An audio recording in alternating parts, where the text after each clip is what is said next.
ಇಂದು ತಾಲೂಕಿನಾದ್ಯಂತ 7,148 ವಿದ್ಯಾರ್ಥಿಗಳು ಎಸ್ಎಸ್ಎಲ್ಸಿ ಮೊದಲನೇ ಪರೀಕ್ಷೆ ಬರೆದರು. ರಾಯಬಾಗ ತಾಲೂಕಿನಾದ್ಯಂತ 20 ಕೇಂದ್ರಗಳಲ್ಲಿ 7,246ರಲ್ಲಿ 98 ವಿದ್ಯಾರ್ಥಿಗಳು ಗೈರು ಹಾಜರಾಗಿದ್ದು, 7,148 ವಿದ್ಯಾರ್ಥಿಗಳು ಶಾಂತಿ ಸುವ್ಯವಸ್ಥೆಯಿಂದ ಮೊದಲನೇ ದಿನದ ಪರೀಕ್ಷೆ ಬರೆದರು.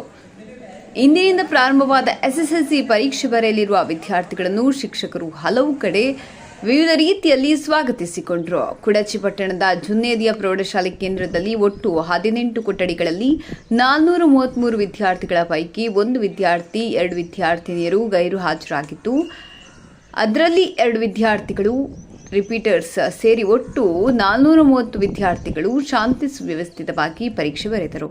ಇನ್ನು ಸರ್ಕಾರಿ ಉರ್ದು ಪ್ರೌಢಶಾಲೆ ಪರೀಕ್ಷಾ ಕೇಂದ್ರದಲ್ಲಿ 12 ಕೊಠಡಿಗಳಲ್ಲಿ 306 ವಿದ್ಯಾರ್ಥಿಗಳ ಪೈಕಿ 1 ವಿದ್ಯಾರ್ಥಿ 2 ವಿದ್ಯಾರ್ಥಿನಿಗಳು ಸೇರಿ 3 ಜನ ಗೈರು ಹಾಜರಿದ್ದು, ಅದರಲ್ಲಿ 2 ಜನ ರಿಪೀಟರ್ಸ್ ಆಗಿದ್ದು, 153 ಗಂಡು 150 ಹೆಣ್ಣು ಸೇರಿದಂತೆ ಒಟ್ಟು 303 ವಿದ್ಯಾರ್ಥಿಗಳು ಹಾಜರಿದ್ದರು.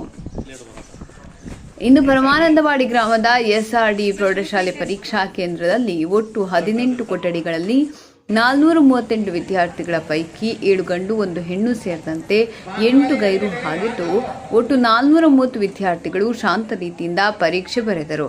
ತಾಲೂಕಿನಾದ್ಯಂತ ಪರೀಕ್ಷೆಯು ಸುಗಮ ನಿರ್ವಹಣೆಗೆ ಆಸನ ವ್ಯವಸ್ಥೆ, ಸಿಸಿಟಿವಿ, ವೆಬ್ಕಾಸ್ಟಿಂಗ್ ಸೇರಿದಂತೆ ಎಲ್ಲ ಮೂಲಭೂತ ಸೌಕರ್ಯಗಳು ಒದಗಿಸಲಾಗಿತ್ತು. ಪರೀಕ್ಷಾ ಕೇಂದ್ರಗಳ 200 ಮೀಟರ್ ವ್ಯಾಪ್ತಿಯಲ್ಲಿ ನಿಷೇಧಾಜ್ಞೆ ಜಾರಿಯಾಗಿದ್ದು, ಯಾವುದೇ ಅಕ್ರಮಗಳಿಗೆ ಅವಕಾಶ ನೀಡದಂತೆ ಬಿಗಿ ಪೊಲೀಸ್ ಭದ್ರತೆ ಒದಗಿಸಲಾಗಿತ್ತು.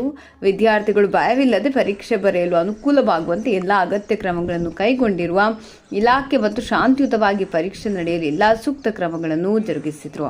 ಶಿಕ್ಷಣ ಸಂಯೋಜಕ ಮನೋಹರ್ ಪೂಜಾರಿ, ಕುಡಚಿ ಪಟ್ಟಣದ ಜುನ್ನೇದಿಯ ಪ್ರೌಢಶಾಲೆ ಕೇಂದ್ರ ಮುಖ್ಯಸ್ಥ ಐಎನ್ ಪಾಟೀಲ್, ಸರ್ಕಾರಿ ಉರ್ದು ಪ್ರೌಢಶಾಲೆ ಕೇಂದ್ರದ ಮುಖ್ಯಸ್ಥ ಬಾಳಪರವೇಶ, ಎಂಬಿ ವೇಗ, ಪರಮಾನಂದವಾಡಿ ಎಸ್ಆರ್ಡಿ ಪ್ರೌಢಶಾಲೆ ಕೇಂದ್ರ ಮುಖ್ಯಸ್ಥ ದೊಡ್ಡಣ್ಣವರ ಮಾಹಿತಿ ನೀಡಿದರು.